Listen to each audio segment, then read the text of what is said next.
go outside and mess with this compost, which it still doesn't smell. So we're doing good on the smell part. Hi, welcome to Lilies and Tomatoes, your go-to place for simple and practical tips and tricks on how to start a garden all the way through how to use what you grow. This is from my live class that I teach on Tuesdays, Thursdays, and Saturdays on Facebook. If you'd like to attend a live class or ask me a question, check out the link in the description. Hello, hello, hello. Welcome back to my basement workshop. Today we're doing an update on the compost bin that I started on April 24th. If we have not met yet, my name is Quincy Adams and I want to help you grow some of your own food in a small space on a budget. Let's get started. Okay, so when we started this bin on the 24th of April, I put in some shredded cardboard, shredded paper, some eggshells, and the egg cartons, and some green waste from my refrigerator that I save up. So there's a lot of coffee and some vegetable scraps in there. And since then, my original goal was to dump it every day. So I have a second bin, and when they're outside, I stack them. I put the heavy one on the bottom and the empty one on top. I put the lids on both of these and I leave them stacked up together. And that way, both the bins are together, so don't forget why I was saving the other one. And I can just go out, take both the lids off, pick up one, turn it upside down over the other one, shake it, and it goes in. And that's been working pretty well. I've been losing a little bit, but it's been mostly a semi-straightforward situation. But we've had a lot of rain.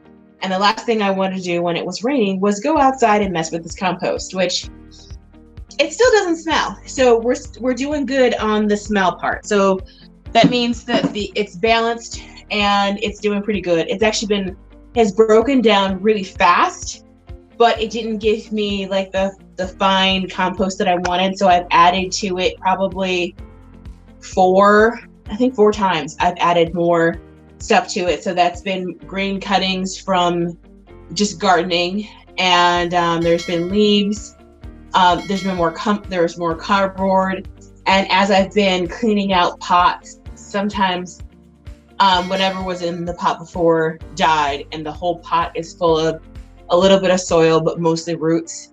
And those I typically save, and I added a big one to this recently, right after the picture that I used as a thumbnail, because it was down to less than half. So what you see in here right now, you can definitely see the soil. You can see the perlite in the soil. There are some, all right, trigger warning, bugs.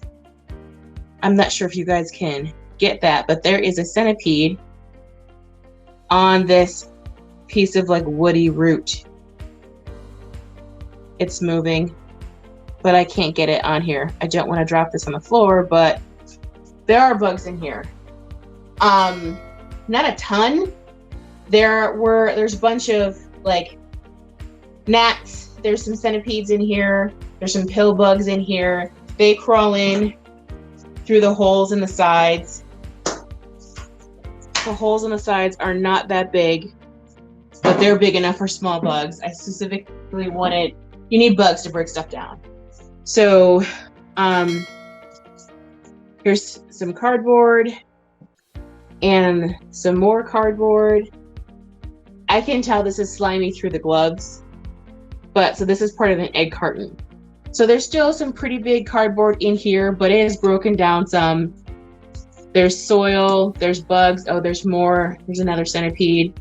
So this is broken down quite a bit, but it's not quite ready enough to go into my garden. So what I'm going to do is push it down and add more, because now we've reached the point in the summer where it's almost 90 all the time, and that's a good time for it to speed up in action.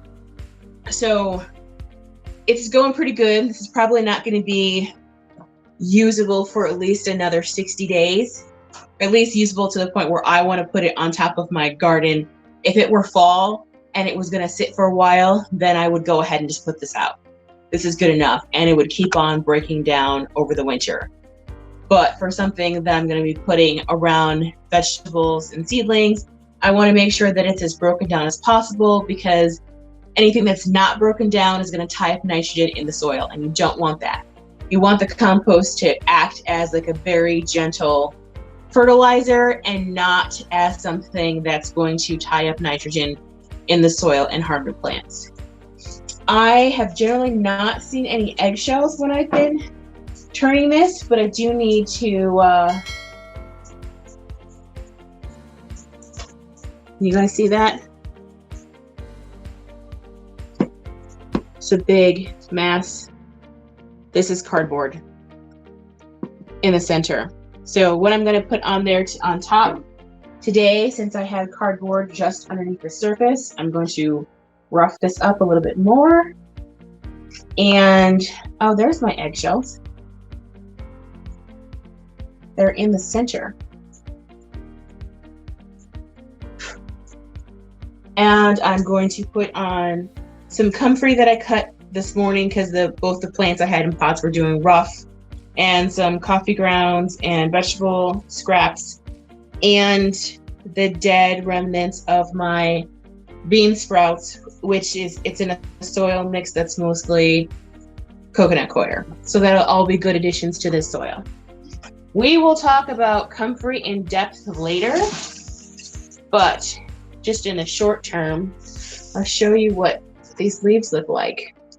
Comfrey for like organic gardeners and like permaculture gardeners is the most amazing plant. So I cut this down this morning because it was struggling because we had some really hot days.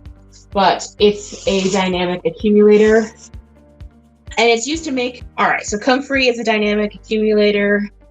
The roots run deep in the soil, and it draws up nutrients from the soil into the leaves of the plant, and it is used to make fertilizer. It also has medicinal properties, but there's a lot of back and forth about whether or not you can consume it. If it's consumed in a high quantity, it can cause cancer, but in small quantities, a lot of people take it internally. It's also called knit bone, but I have not used it medicinally. I have only been using it as a compost additive. So I'm going to get the rest of this out of here. And I've got some fruit and vegetable scraps with coffee and the coffee grounds. That's going to go in here. And these are pretty big chunks, but because of the heat, this will break down pretty quickly.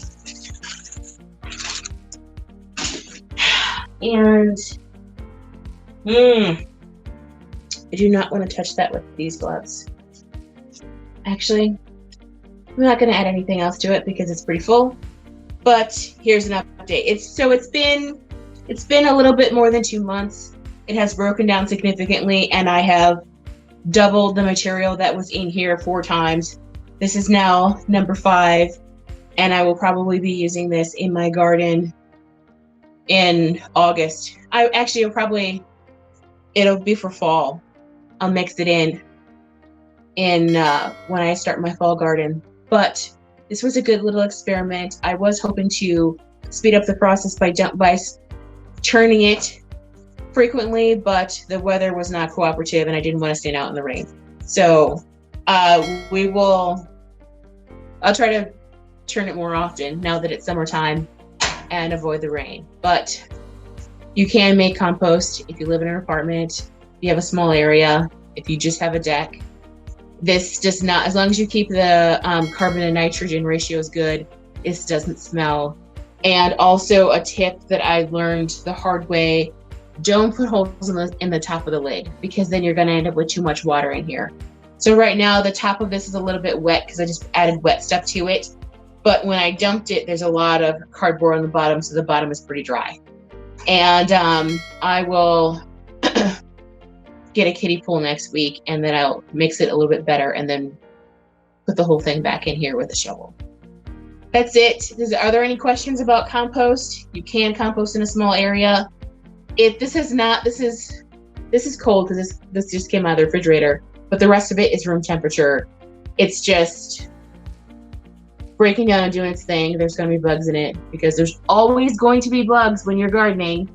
But this is a good little amount of compost. So when it's all said and done, I'll probably end up with somewhere around 3.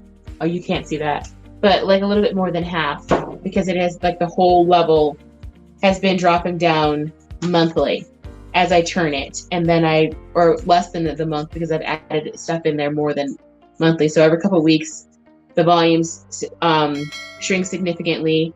I add more to it, and I just keep on turning it. So I've been turning it at least once a week since the 24th of April. So this is going pretty well.